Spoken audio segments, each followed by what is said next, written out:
The World Cup is mathematically engineered for the heavyweights. The tournament structure, deep rosters, and massive budgets of superpower nations are designed to grind down the rest of the field. Because of that, we often write off a heavyweight loss as magic, a fluke where the underdog simply got lucky for 90 minutes. But look at this chart tracking a favored team's win probability over a single match. When that line suddenly drops, it isn't random. It is the direct result of an underdog executing a highly specific, high-risk tactical trade-off. We can find the historical proof for these trade-offs in matches like Senegal's debut in 2002 or Algeria's victory in 1982. By analyzing these moments, we can map the structural cracks that exist even in the most dominant super teams. To understand how these titans fall, we have to look at the exact mechanisms the underdogs used and whether the severe physical cost they paid was actually worth the reward. Breaking down these mechanisms provides the framework to analyze and predict the flow of football history. The first tactical archetype is the 90-minute war. This strategy relies on relentless, boundary-pushing physical play to disrupt the opponent. This hyper-aggression is used specifically to neutralize highly technical, rhythm-based superstars. If you can physically prevent a playmaker from finding space, you prevent their team from ever settling into a match. During the 1990 tournament, the defending champions from Argentina were stifled by a Cameroon team that refused to give Diego Maradona any room to breathe. That strategy secured Cameroon a legendary 1-0 victory, announcing them as a force on the global stage. However, this strategy carries a heavy disciplinary cost.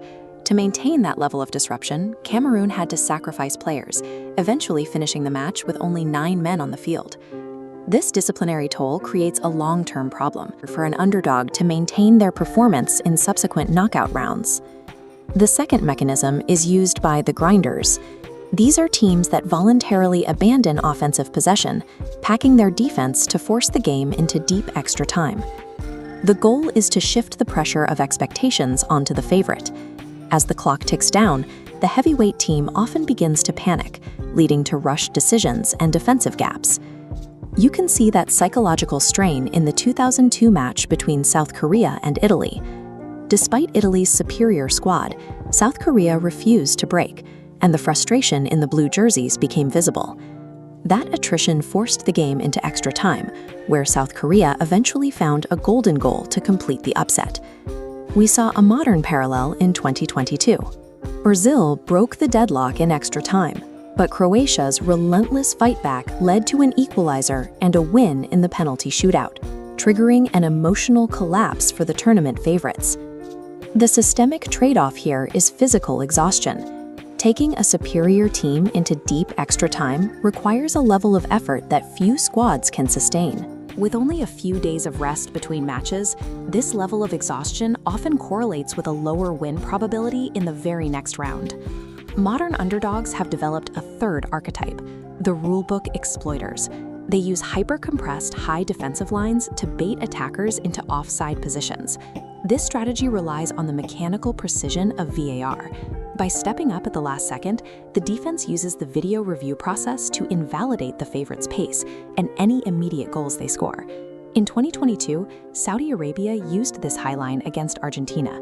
Messi scored early, but the favorite's momentum was completely stalled by the repeated offside trap. A similar mechanic appeared in the match between Paraguay and Germany. After Paraguay took the lead, a late German winner was ruled out after a VAR review, allowing the underdog to hold their nerve and secure the result. This is a high-variance strategy with zero margin for error. If one defender is slow to move or fails to step up with the line, they instantly create an uncontested path to the goal. While this can equalize the field for 90 minutes, executing a perfect offside trap for an entire tournament is a statistical outlier that rarely repeats. The final archetype is unique, the systemic home soil collapse. This requires two specific conditions: massive emotional expectations from a home crowd, and a compromised tactical foundation that cannot handle a sudden setback. The most famous example is the 2014 semifinal between host nation Brazil and Germany. Brazil traded their tactical structure for emotional momentum. Once Germany exploited those gaps, it led to total exposure and a 7-1 deficit. Once the first goal falls, the lack of tactical structure allows the scoreline to spiral quickly. Germany scored 5 rapid goals in the first half hour as the foundation of the Brazilian team effectively disintegrated. This type of upset is less about the underdog's brilliance and more about a favorite team imploding under its own psychological weight. The reality uniting all these matches is that a historic 90-minute upset usually requires the underdog to borrow against their own future.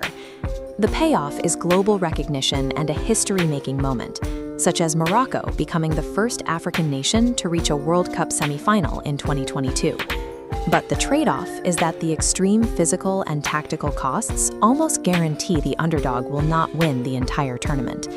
For these teams, the upset is their peak. To predict the next miracle, watch for the combination of a high defensive line and VAR, the modern game's most potent equalizer.